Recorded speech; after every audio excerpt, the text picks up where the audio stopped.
Bismillahirrahmanirrahim. Assalamualaikum warahmatullahi wabarakatuh. Waalaikumsalam warahmatullahi wabarakatuh.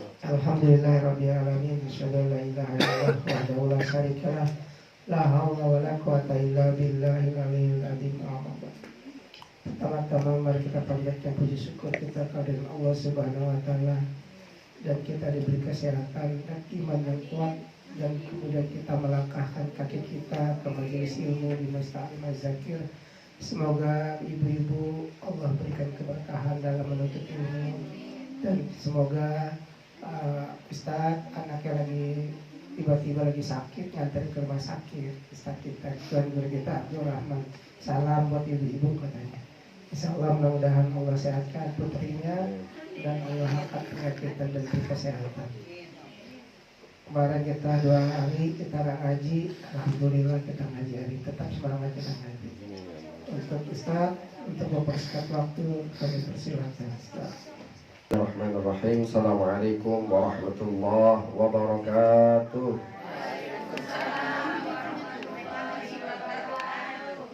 Innal hamdalillah nahmaduhu wa nasta'inuhu wa nastaghfiruh wa na'udzu billahi min shururi anfusina wa min sayyiati a'malina. Man yahdihillahu fala mudilla lahu wa man yudlil fala hadiya lahu.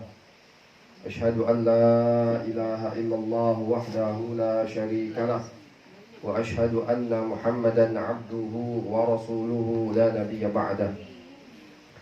Allahumma salli wa sallim ala sayyidina wa habibina wa syafi'ina nabiyyina Muhammadin sallallahu alaihi wasallam wa ala alihi wa ashabihi wa man tabi'ahum ila yaumiddin, amma ba'd. Hadirin jamaah Majelis Ta'lim Al-Zakir yang dirahmati dan diridhai oleh Allah Subhanahu wa taala. Alhamdulillah, syukur kita kepada Allah. Allah Subhanahu wa taala masih menakdirkan kita untuk hadir di majelis ini untuk menuntut ilmu agama, ilmu yang bermanfaat untuk dunia dan akhirat kita. Kata Rasulullah sallallahu alaihi wasallam, "Man salaka tariqan yaltamisu fihi ilman, sahhalallahu lahu tariqan ilal jannah." Barang siapa yang berjalan menuju majelis-majelis ilmu, apa kata Rasulullah? Allah akan mudahkan jalannya menuju surga. Amin. Masya Allah, nikmat ya. Jalan majelis ilmu ini, Masya Allah, luar biasa. Apalagi tempatnya yang dipakai untuk majelis ilmu. Insya Allah diberikan keberkahan oleh Allah Subhanahu wa taala. Salawat dan salam selalu kita aturkan kepada baginda Nabi kita Nabi Muhammad sallallahu alaihi wasallam, serta kepada para keluarganya, sahabat-sahabatnya, dan seluruh pengikut Nabi Muhammad sallallahu alaihi wasallam hingga akhir zaman. Hadirin jamaah sekalian, kita masuk di hadis yang keempat. Bukan hadis ya, ini bab ataupun perkataan yang keempat. Jadi ini kitab perkataan-perkataan hikmah, baik itu perkataan ulama, perkataan sahabat atau yang lainnya ya, yang ada di dalam kitab Nasaihul Ibad. Nasaihul Ibad artinya nasihat bagi hamba. Jadi halaman 44 ya, bab 2 perkataan nomor 4. Saya bacakan terlebih dahulu. Utsman bin Affan radhiyallahu anhu berkata, "Man tarakat dunya ahabbahullahu, wa man tarakat dunuba ahabbahul malaikatu, wa man hasanat tam'a 'anil muslimina ahabbahul muslimuna." Utsman bin Affan radhiyallahu anhu berkata, barang siapa yang meninggalkan dunia, ahabbahullahu, maka Allah akan mencintai dia. Barang siapa yang meninggalkan kesenangan dunia, maka Allah Subhanahu wa taala akan mencintai dia. Wa man tarakat dunuba, dan barang siapa yang meninggalkan dosa-dosa, ahabbahullahul malaikah, maka malaikat akan mencintai dia. Waman hasamat tom'a, dan barang siapa yang meninggalkan sifat tamak anil muslimin, dari kaum muslimin, ya, dari milik kaum muslimin maksudnya, ahabbu'ahullahul muslimun, maka kaum muslimin akan mencintai dia. Nah, jadi tiga nih, Allah, malaikat, dan kaum muslimin. Yang pertama apa? Wa man tarakat dunya, barang siapa yang mencintai kesenangan dunia. Di sini dijelaskan maksud meninggalkan kesenangan dunia adalah mengurangi kemewahan makan dan minum serta menghindari pujian. Orang yang bersikap demikian akan dicintai Allah sebab dia jauh dari sifat riya dan sombong. Ya, terkadang hadirin jamaah sekalian, makan minum itu murah, yang mahal itu gengsinya. Gengsi, KFC. Ya. Makannya itu murah, yang mahal kadang suasananya. Makanannya apa? Sayur asem sama ikan asin, sama ya paling ini ada ikan lah, gitu kan, sama ini. Tapi karena makannya itu di restoran yang ada danaunya, ada sawah-sawahnya, jadi mahal situ.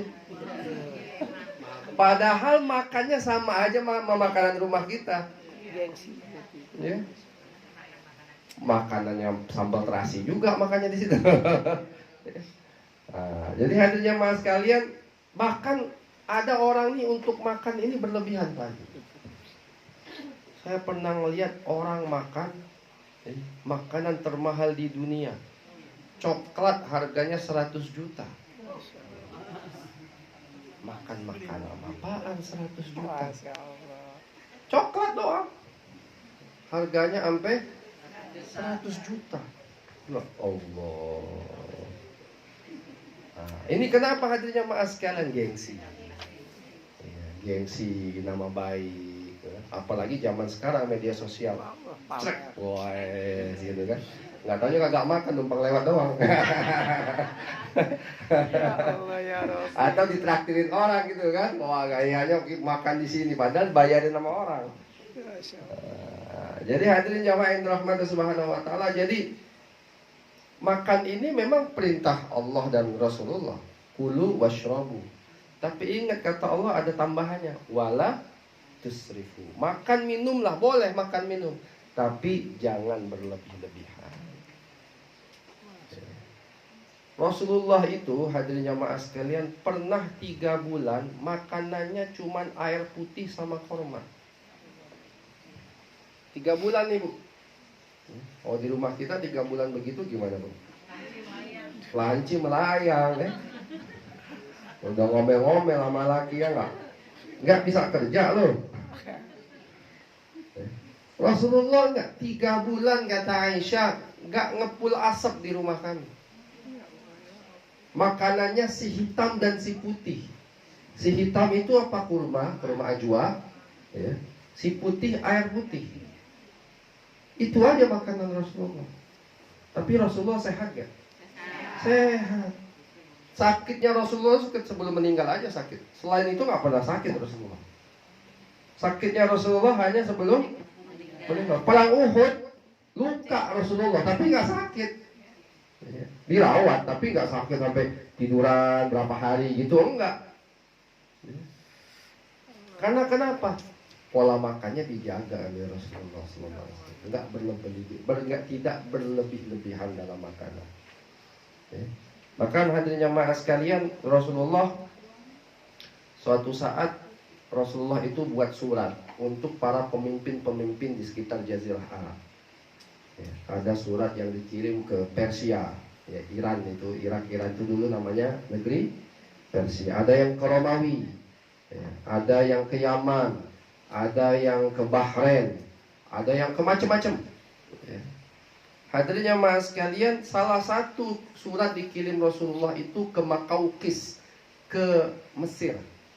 Mesir waktu itu pemimpinnya namanya Makaukis. Ini orang Kristen Ortodoks. Ya, bukan Kristen Katolik atau Protestan. Kristen Ortodoks ini nggak ada di Indonesia, adanya di Timur Tengah. Kristen Ortodoks atau Rusia banyak juga Kristen Ortodoks. Hadirin jamaah sekalian, maka Makaukis ketika dapat surat Rasulullah, dia yakin ini memang seorang nabi. Tapi dia belum bisa masuk Islam.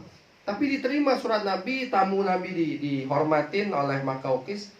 Dan ketika tamunya ini pulang, Makaukis ngasih hadiah. Jadi ketika utusan Rasulullah ini pulang, oleh Raja Mesir ngasih hadiah. 3 hadiahnya. Apa itu? Yang pertama hadiahnya budak. Budak perempuan. Akhirnya dinikahin oleh Rasulullah. Namanya adalah Maria Al-Qibtiyah. Kipti itu orang Mesir. Bangsa Kipti itu berarti orang Mesir. Maria Al-Qibtiyah. Maria orang Kipti. Nah ini akhirnya dinikahi Rasulullah, punya anak namanya Ibrahim. Meninggal dunia. Yang kedua dikasih madu. Budak diterima oleh Rasulullah. Yang kedua dikasih madu. Madu Rasulullah paling cinta, paling teman sama madu. Ya, madu nih Pak. Rasulullah SAW paling suka minum madu. Ini diterima oleh Rasulullah. Yang ketiga diberikan oleh Makaukis seorang dokter. Yang dokternya dipulangin oleh Rasulullah. Jadi yang budak diterima, madu diterima, dokter dipulangi. Apa kata Rasulullah SAW? Nahnu qaumun. Kami adalah satu kaum. Lam na'kul hatta naju' wa iza syabi' wa iza. Kami adalah satu kaum. Lam na'kul hatta naju'. Yang tidak makan sampai kami ini lapar. Wa idza akalna lam nashba. Dan kalau kami makan nggak pernah sampai kenyang. Jadi kiat sehat ini ternyata ini nih ajaran Rasulullah Sallallahu Alaihi Wasallam. Kami ini satu kaum, kata Rasulullah, kalau kami tidak akan makan sampai kami lapar. Maksudnya kalau kami lapar baru kami makan. Jadi kalau nggak lapar nggak makan. Kerasa lapar baru makan. Wa idza akalna, dan kalau kami ini makan lam nashba, kami nggak sampai kenyang. Jadi kalau makan nggak sampai kenyang, dan kalau nggak lapar nggak makan. Maka Rasulullah sehat, dipulangkan dokternya. Bayangkan kalau sekarang dokter, berapa Pak Haji masuk sekolah kedokteran? Ya, sesak napas juga ya Pak Haji. Tapi sama Rasulullah dipulangkan. Kenapa? Nggak butuh, kata Rasulullah, kami dokter. Kenapa? Sehat. Masya Allah.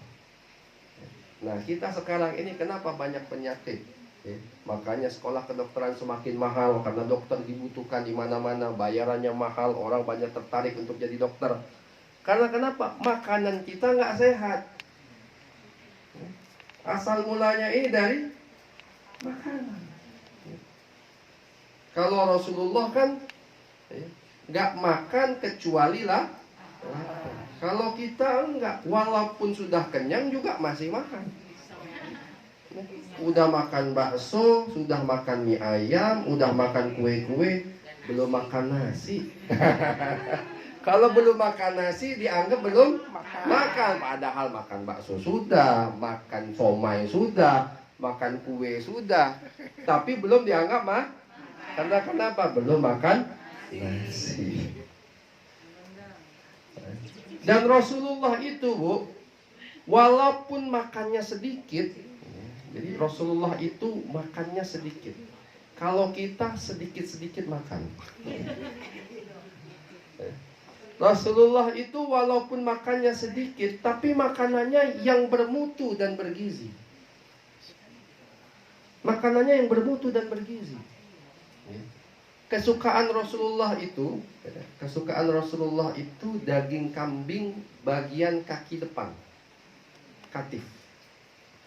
Jadi kambing kan ada dagingnya depan, kaki kambing bagian depan itu kesukaan Rasul. Dan itu paling banyak dagingnya banyak itu di kaki bagian depan. Kalau kaki bagian 8, bagian belakang agak sedikit Pak Bu dagingnya kan, yang bagian depan yang banyak dagingnya. Itu kesukaan Rasul. Jadi makannya daging kambing. Minumnya apa? Minumnya susu kambing. Susu kambing berapa seliter? 50.000 sekarang. Seliter 50.000 susu kambing. Makan kurmanya walaupun makanan kurma, tapi kurma ajwa, kurma termahal, 250.000 sekilo. Yang terbaik makanan Rasulullah. Makan sayur nggak Rasulullah? Makan. Sayur kesukaan Rasulullah, sayur labu. Sayur labu kesukaan Rasulullah. Makan buah, semangka. Rasulullah senang makan semangka. Makanya Rasulullah itu walaupun makannya sedikit, tapi makanannya yang sehat, yang bergizi. Nggak ada Rasulullah makan cilok seblak, Bu. Makan apa hari ini kita? Seblak. Kerupuk digoreng. Ya, nggak ada, Bu. Ya, ini bukan direbus ya. Ya Allah, rame lagi yang jualan ya. Ibu-ibu suka juga kan? Makan cilok nggak ada, Bu. Cir gitu doang, nggak ada Rasulullah. Makannya tuh yang bergizi.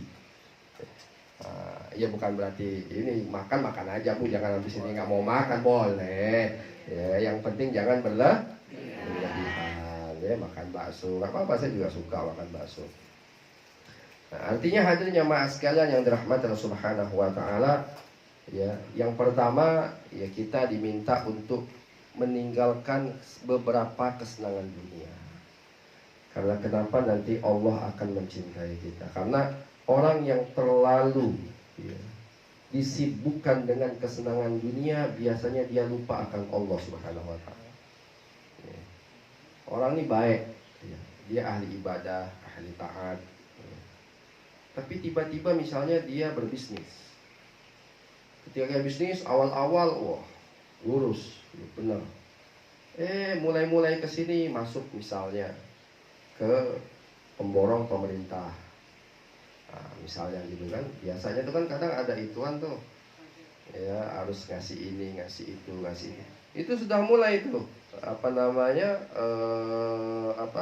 idealisme dia sudah mulai berkurang.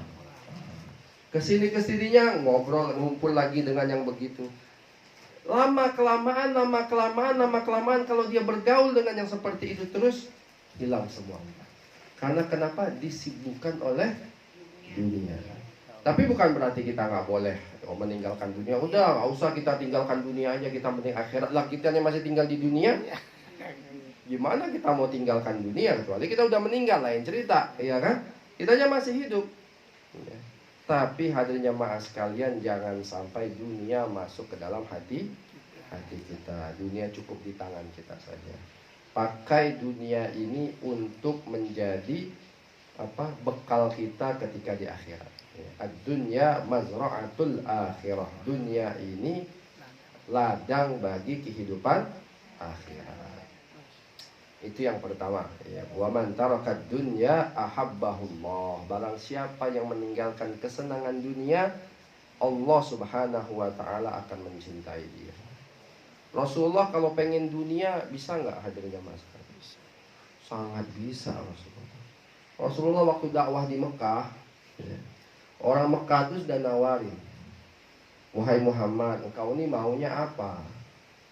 Sudah buat kacau balau nih Mekah. Bapak berantem sama anak, anak berantem sama ibu, ya, ponakan sama paman, pokoknya pecah. Mekah, pembesar Mekah sudah risau dengan Nabi Muhammad SAW. Maka pembesar Mekah tadi, pembesar Quraisy datang kepada Rasulullah. Wahai Muhammad, engkau ini maunya apa? Begini saja, kalau engkau mau kami jadikan raja, maka kami akan jadikan engkau ini raja dan penguasa kami. Kalau memang kau mau seperti itu. Atau kalau engkau mau, ya, kami carikan perempuan, akan kami carikan perempuan paling cantik di Mekah ini, akan kami nikahkan kepada engkau. Kalau engkau pengen harta, kami akan kumpulkan harta-harta kami berikan kepada engkau sehingga engkau menjadi orang paling kaya di Mekah ini. Tinggal sebutkan, ya, mau engkau ini apa? Dengan syarat apa, kata pembesar Quraisy? Jangan lagi dakwah, jangan lagi mengajak manusia kepada Allah Subhanahu wa taala, kemudian menghina Tuhan-Tuhan kami, kata orang-orang Quraisy. Apa kata Rasulullah SAW? Andaikan bulan ada di tangan kananku, matahari ada di tangan kiriku, kemudian aku diperintahkan untuk meninggalkan dakwah ini, niscaya itu tidak pernah aku lakukan sampai Allah turunkan keputusannya kepada aku. Jadi nggak mau ditinggal. Kalau Rasulullah pengen cari kekayaan, ya udah selesai. Nggak mau dakwah lagi, Rasulullah sudah jadi raja, orang kaya, hebat. Tapi bukan itu yang dicari Rasulullah SAW. Mengajak manusia kepada Allah. Yang kedua, wa man tarakad dunuba ahabbahullahul malaikatu. Dan barang siapa yang meninggalkan dosa, ahabbahullahul malaikatu, maka dia akan dicintai oleh para malaikat. Di sini ada penjelasannya. Orang yang menghindari dosa akan dicintai malaikat karena dengan begitu ia tidak membuat para malaikat sibuk mencatat amal buruk. Jadi malaikat itu ketika mencatat amal buruk itu dia nggak senang. Beda ketika dia mencatat amal baik. Ketika dia mencatat amal baik, dia senang, dengan bahagia dia mencatat amal baik. Tetapi ketika mencatat amal buruk, dosa-dosa, ghibah, apalagi fitnah, namimah, melihat sesuatu yang diharamkan oleh Allah Subhanahu wa taala, itu malaikat mencatatnya dengan keadaan yang tidak senang. Maka kalau orang meninggalkan dosa, malaikat senang. Tapi kalau orang melakukan dosa, malaikat tidak senang. Yang senang siapa? Syaitan. Karena ini tugas dan fungsi utama syaitan, agar manusia ini jauh daripada Allah Subhanahu wa taala. Nah, jadi ada jamaah sekalian tinggal pilih, mau dicintai malaikat apa dicintai syaitan. Cuman jangan-jangan dikit-dikit syaitan terus yang disalahin, Bu. Dikit-dikit gara-gara setan yang menggoda saya. Padahal emang kedemanan dia maksiat, tapi dikit-dikit setan yang disalahin, padahal emang dia demennya maksiat. Karena dalam diri kita ini kan ada godaan dari luar, setan, tapi juga ada dari dalam, apa itu? Hawa nafsu. Maka yang benar itu bagaimana kita bisa menjaga hawa nafsu kita dan juga menahan godaan syaitan dari luar. Makanya kalau bulan Ramadan itu, kata Rasulullah, syaitan-syaitan dibelenggu. Syaitan itu kalau bulan Ramadan dibelenggu. Loh, kenapa banyak yang maksiat? Ya masih banyak yang maksiat. Karena kenapa? Dalam diri kita masih ada hawa nafsu. Walaupun syaitan sudah dibelenggu, tapi hawa nafsu kita kalau biasa maksiat, dia akan minta selalu maksiat. Karena maksiat ini tidak akan pernah puas dengan hawa nafsu ini tidak akan pernah puas dengan kemaksiatan. Kita punya hawa nafsu ini. Hawa nafsu kita lampiaskan dengan maksiat, nggak akan puas itu, Pak. Besok minta lagi, besok minta lagi, besok minta lagi. Tapi hawa nafsu itu bisa kita kekang. Makanya disuruh puasa, bisa kita tahan. Itu yang kedua ya. Wa man tarakad dunuba ahabbahullahul malaikah. Dan barang siapa yang meninggalkan dosa-dosa, maka malaikat akan mencintai dia. Wa man hasamat tam'a 'anil muslimin ahabbahullahul muslimun. Dan barang siapa yang menyingkirkan sifat tamak dari milik kaum muslimin, ahabbahullahul muslimun, maka orang ataupun kaum muslimin akan mencintai dia. Ya. Artinya apa? Sifat tamak ini, hadirin jamaah sekalian, sifat ingin menguasai, sifat merasa kurang terus dengan apa yang diberikan oleh Allah Subhanahu wa taala. Itu sifat tamak. Ini sifatnya setan. Ya, sifat tamak ini sifatnya setan. Merasa tidak puas dengan apa yang diberikan Allah kepada dia. Ini sifat tamak. Boleh nggak kita tamak? Boleh. Tamak dalam amal soleh boleh. Tamak dalam amal soleh, merasa puas, merasa belum puas dalam amal soleh, itu boleh. Tapi kalau tamak dalam urusan dunia, apalagi dalam harta milik kaum muslimin, ini dibenci oleh Allah Subhanahu wa ta'ala.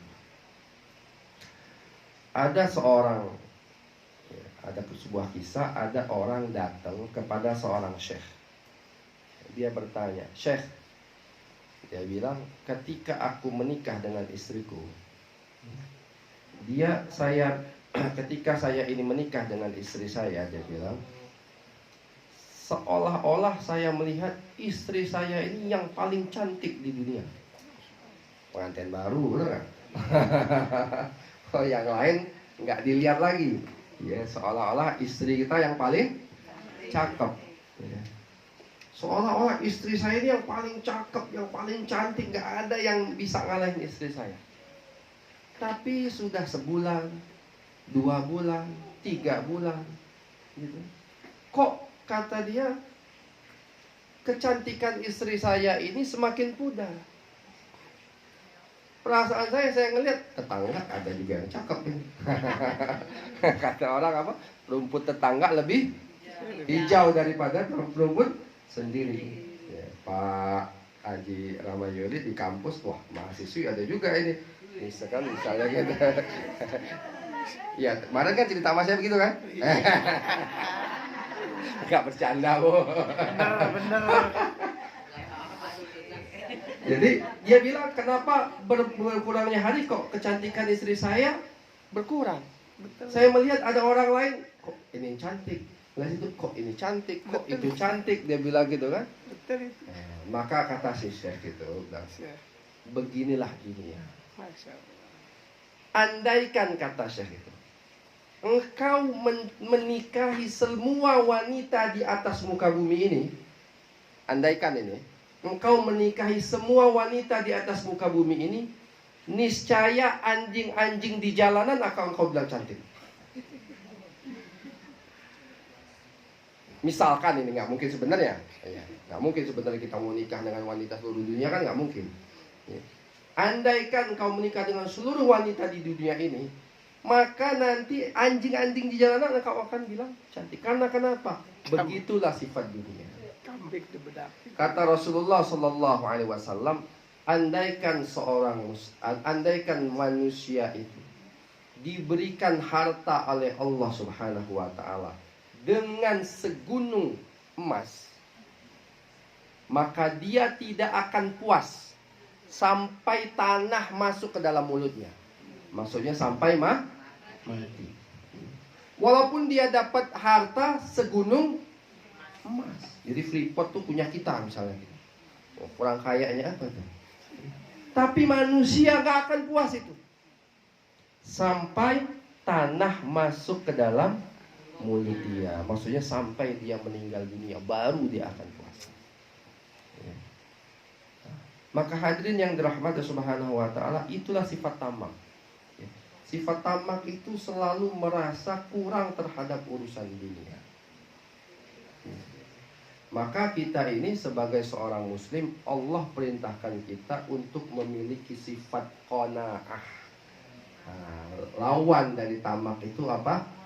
Qanaah. Qanaah itu merasa syukur, ya, merasa cukup, ya, itu qanaah.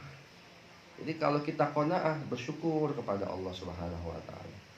Alhamdulillah, walaupun cuma pakai motor, masih bisa pakai motor, orang lain pakai sepeda.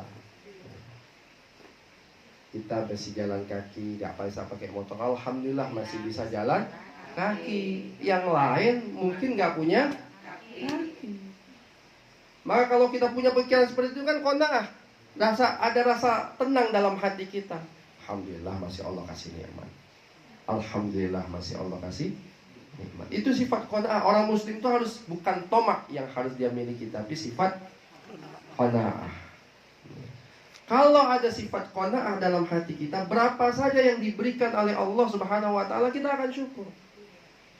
Kalau ada sifat qanaah. Tapi kalau nggak ada sifat qanaah, hadirin yang maksud, berapa saja yang diberikan oleh Allah, kita akan kurang. Berapapun itu. Kurang aja bawaannya. Saya tanya Pak, Ibu, yang korupsi itu orang kaya atau orang miskin? Orang kaya. Tapi kok korupsi? Tamak. Karena tamak. Merasa kurang terus. Maka hadirin yang dirahmati Subhanahu wa taala, qanaah, bersyukur kepada Allah Subhanahu wa taala. Ya, dengan apapun yang diberikan oleh Allah, syukur. Oh, alhamdulillah. Ada kita punya anak kita bisa sekolah, anak kita bisa kuliah. Kita masih ada rumah. Kita masih banyak Allah berikan kepada kita yang mungkin banyak tidak diberikan oleh Allah kepada orang lain. Nah, kalau ada sifat seperti ini, hidup kita jadi tenang, hidup kita menjadi lebih rileks. Ya bukan berarti kita kemudian nggak ada semangat untuk cari duit, bukan. Ya, kita cari duit itu ikhtiar. Ya, ikhtiar kita, usaha kita. Ya, kita semangat cari duit, kita wajar ikhtiar kita semangatin. Tapi ketika ternyata Allah nggak kasih, oh berarti bukan rezeki saya. Udah tenang, hati kita nggak jadi pikiran. Tapi kalau misalnya ada sifat tamak, nggak dapat rezeki tersebut, gondok dalam hati, kok bukan gua sih yang dapat? Seharusnya Tuhan punya saya. Nah, pikiran akhirnya stres. Orang yang stroke itu, Bu, hadirin jamaah sekalian, faktor makanan itu sedikit. Ya, itu cuma paling 30%. Paling banyak orang kena stroke itu gara-gara pikiran. Penyakit, apapun penyakitnya, paling banyak itu gara-gara pikiran. Gula darah. Gula darah nih, banyak pikiran, naik gula darah pasti. Yang punya gula darah, yang punya diabetes. Ya. Kalau dia, ya bukan berarti nggak usah pikiran juga, nggak punya pikiran, bukan, maksudnya pikiran yang sampai membuat stres, ya, membuat kita, jadi pikiran nggak bisa tidur. Tapi kalau misalnya pikiran, hari ini masak apa ya enaknya, ya itu nggak apa-apa, nggak ada masalah gitu kan, kan itu nggak sampai membebani gitu kan. Cuma pikiran yang membuat stres, membuat kita jadi nggak bisa tidur, membuat kita berpikir yang macam-macam. Nah itu sumber penyakit. Itu sumber penyakit. Diabetes. Ya, keluarga saya paling banyak yang kena diabetes, khususnya keluarga istri. Keluarga saya juga banyak kena diabetes. Itu yang paling cepat naik darah itu kalau lagi banyak pikiran. Ya. Kalau makan, hadirnya makan bisa dikontrol makan. Ya. Gula, teh manis, ini. Karena saya sudah punya diabetes, jangan dulu makan. Bisa dikontrol. Ya. Tapi kalau sudah pikiran, susah dikontrolnya. Pikiran itu susah dikontrol. Apalagi mah, ada yang punya penyakit mah. Jangan pikir mah itu karena kurang makan, nggak ada ceritanya. Coba tanya, dokter, anak bapak belajar dokter. Mah itu penyebab utamanya pertama pikiran.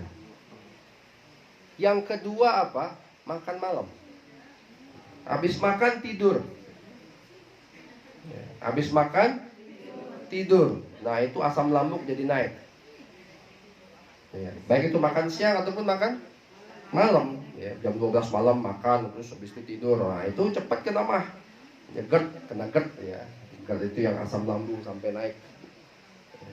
Itu penyebabnya. Dan yang paling cepat juga menaikkan asam lambung itu adalah pikiran. Kalau udah banyak pikiran, asam lambung cepat naik. Jadi sumber penyakit itu pikiran. Nah, orang tamak biasanya banyak pikirannya nih. Oh, stres mikirin dunia, stres mikirin dunia. Oh, bisnis gagal, stres. Tapi kalau orang yang qanaah, ya nggak masalah, pasrah aja. Yang penting kita bisa makan hari ini, udah tenang. Nggak dikasih Allah rezeki hari ini, besok Allah kasih yang lain. Nah, itu orang punya sifat qanaah, jadi hidupnya apa? Tenang. Nggak ada sifat. Dan kelebihannya apa? Orang akan senang kepada dia. Orang yang lain akan senang. Dia nggak mau cari musuh. Iya kan? Proyek nih, rebutan pekerjaan. Ternyata hatinya Mas yang menang orang lain. Ya udah tenang aja. Tetap berteman. Oh ya udah, ente kerjain lah, nggak masalah. Nggak ada, bukan rezeki saya di situ, rezeki saya mungkin di tempat yang lain. Udah tenang, santai lagi. Ya. Coba kalau misalnya yang mungkin pesaing dia pun, oh baik nih orang, walaupun pesaing tapi dia nggak ada masalah. Saya bilang, ya udah jadi teman, bisa jadi nanti ke depan jadi rekan, jadi teman. Ya. Coba kalau misalnya, wah ini nggak dapat, wah kemudian dijelek-jelekin, dilaporin, ini segala macam, jadi musuh. Akhirnya orang seneng nggak? Nggak seneng. Jadi sifat tamak itu juga membuat orang lain jadi nggak seneng. Tapi kalau sifat qanaah, nggak ada sifat tamak, membuat orang lain menjadi senang kepada kita. Ya, di hadirin yang dirahmati Subhanahu wa taala, jadi seperti itu. Ya, jangan kita terlalu fokus disibukkan dengan urusan dunia. Ya bukan berarti kita nggak boleh pikirin dunia, enggak. Tapi jangan kemudian dunia ini menjadi tujuan hidup kita. Wala taj'alid dunya akbar hammina wala mablagha ilmina. Itu kan doa Rasulullah SAW. Wala taj'alid dunya akbar hammina. Dan jangan engkau jadikan dunia ini ya, kegundahan kami yang paling besar. Wala mablagha ilmina, atau puncak daripada ilmu kami untuk mendapatkan dunia. Karena biasanya kalau tujuan hidup kita itu akan dunia, hadirin jamaah sekalian, nah maka rusak sudah hidup kita. Ya. Dan biasanya hadirin jamaah sekalian, nggak ada ketenangan juga di rumah tangga. Ya, coba kita biasakan ya, kalau sudah di rumah itu ya, jangan terlalu bicara masalah dunia, bicaranya masalah akhirat. Ya, bicaranya masalah yang ya terkadang masalah yang remeh-remeh itu penting. Ya. Bicara kepada suami istri bicara penting bagi suami istri, bicara yang tidak penting. Malu nggak Bu? Ya. Penting bagi suami istri bicara yang tidak penting. Bicara misalnya tentang anak, tentang apa, kayak tentang baju. Ya terkadang tentang artis dikit-dikit, nggak apa-apa gitu. Ya nggak penting, ya tapi jangan berlebihan yang begitu-begitu. Tentang apalah, tentang kejadian. Nggak usah kalau bicara sama suami istri itu harus yang serius, yang buat pikiran jadi kayak misalnya Pak Haji Ramayuli sebagai dosen. Ya, bicara tentang bagaimana ekonomi makro di Indonesia. Wah, aku yang di rumah nggak ngerti ngapain. Dia bicara tentang masak apa hari ini, tentang sayur asem, sayur asemnya gimana, enak apa enggak. Bagaimana anak-anak. Penting bicara yang tidak penting di rumah. Karena kalau bicara yang penting terus, istri stres. Ya, istri yang stres. Ya, biarkanlah masalah-masalah yang begitu tuh bapak-bapak ngobrol sesama teman-teman mereka. Tapi jangan dilarang-larang juga Bu. Bapaknya pengen ngopi sebentar di luar, ya curiga. Kata ibu-ibu ya, Pak Haji Ramayuli dapat dekeng nih dari Ustadz. Nah, jadi hadirin yang dirahmati Subhanahu wa taala, itu penting ya. Jangan kita punya sifat tamak. Di rumah, bagaimana kita di rumah ini ya, hidupkan ya, amalan-amalan akhirat di rumah kita. Paling tidak hadirin jamaah sekalian, ada 3 amalan di rumah kita ini biar rumah kita menjadi tentram ya. Ada 3 amalan. Catat ini, bagus nih. Yang pertama, biar hidup di rumah kita ini tentram, yang pertama tegakkan sholat.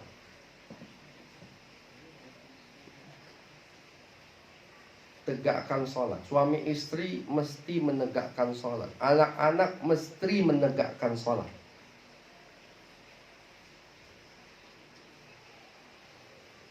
Gak mungkin rumah kita menjadi bahagia kalau sholatnya saja tidak ditegakkan. Itu yang pertama. Yang kedua apa? Yang kedua, kalau rumah kita ini tentram, amalan agama harus lebih dominan daripada yang lain. Amalan agama harus lebih dominan daripada yang lain. Misalnya kayak sekarang ini ada ta'lim, ini amalan agama. Ya, ada baca Quran, ada apa lagi? Ada ngaji. Itu harus lebih dominan. Ya, bukan berarti yang lain nggak boleh, bukan. Boleh ala kadarnya, boleh. Ya kayak kemarin Piala Dunia nonton misalnya gitu ya, nggak apa-apa. Sering-sering jangan. Jangan. Ya. Yang ketiga hadirin jemaah sekalian, ya. Yang kedua tadi apa? Yang pertama tegakkan sholat. Ya, suami istri, anak-anak semua wajib tegakkan sholat. Kalau anak kita nggak mau sholat, umur 7 tahun suruh sholat, 10 tahun nggak mau sholat, pukul. Ya, kata Rasulullah SAW, suruh pukul anak kita. Ya, tapi nggak boleh pukul muka. Ya, pukul yang mendidik. Yang kedua apa? Tegakkan amalan agama di rumah kita. Harus banyak amalan agama. Ada taklim di rumah kita, ada baca Quran, ya, ada bicara agama di rumah kita, bicara tentang hukum-hukum agama. Harus ada di rumah kita. Ada minimal buka HP, ya, ada ceramah besarin, ada kajian besarin, sehingga di rumah kita itu ada kajian ilmu. Di rumah kita itu ada bacaan Al-Quran, ada dibacakan hadis Nabi Sallallahu Alaihi Wasallam. Itu yang kedua. Yang ketiga ini yang tidak kalah penting. Ya, biar di rumah kita ini tenang, jagalah perkataan, jagalah ucapan. Sebagaimana hadis Rasulullah Sallallahu Alaihi Wasallam, man kana yu'minu billahi wal yaumil akhir falyaqul khairan aw liyasmut. Barang siapa yang beriman kepada Allah dan hari akhir, hendaklah dia berkata yang baik. Kalau tidak bisa berkata yang baik, hendaklah dia diam. Jadi berkata yang baik-baik. Marah boleh. Suami marah kepada istri boleh. Istri marah kepada suami boleh. Tapi marahnya tetap keluar kata-kata yang baik. Ibu marah kepada anak boleh. Tapi marahnya tetap kata-kata yang baik. Jangan kalau udah marah kebun binatang keluar semua. Nggak boleh itu hadisnya. Atau misalnya marahin anak, bego lo. Ya Allah, pintar loh, jangan bilang bego. Ntar anaknya jadi bego beneran. Benar. Ya, pintar. Jadi hadirin yang dirahmati Subhanahu wa taala, kata-kata yang baik ini penting ya. Karena nanti kata-kata ini bisa masuk ke dalam hati. Kalau sudah masuk ke dalam hati, wah, itu gawat. Berapa banyak rumah tangga itu hancur, pecah hanya gara-gara kata-kata. Nah, jadi seperti itu hadirin jemaah sekalian. Ini saja dari saya. Kurang lebihnya mohon maaf. Selanjutnya saya serahkan ke Pak Jiramayuli kembali.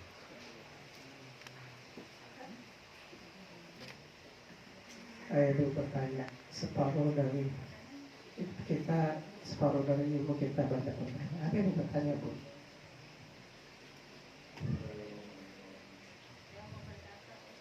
Iya, Bu.